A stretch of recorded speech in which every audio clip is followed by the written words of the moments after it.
দিনটা ছিল ৯ ফেব্রুয়ারি।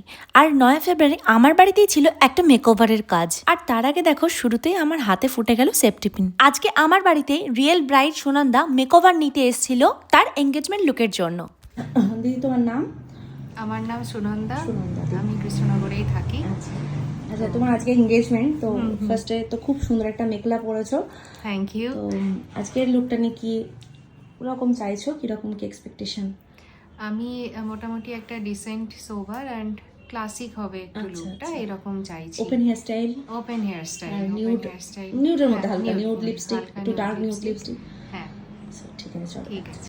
সবার প্রথমেই বলি, দিদি সেদিনকে একটা খুব সুন্দর মেকলা নিয়ে এসেছিল তার অনুষ্ঠানে পরবে বলে, আর মেকলাটা আমি সুন্দরভাবে ড্র্যাপ করে দিই। আর এই দিদি ভাইয়ের পুরো ওয়েডিং এর প্যাকেজটাই ছিল আমার কাছে এক্সেপশনাল রিসেপশন। যদি দিদি ভাইয়ের ব্যাপারে কিছু বলি তাহলে আমার বলার হয়তো শেষই থাকবে না, কারণ এই ক্লায়েন্ট ছিল আমার এত ভালো একটা ক্লায়েন্ট, এত বাধ্য ক্লায়েন্ট। সিরিয়াসলি আমার লাইফে এরকম ক্লায়েন্ট হয়তো খুব কমই। একটা কোনো এক্সট্রা বাজে কথা না, এক্সট্রা কোনো রকম বাজে বিহেভিয়ার না,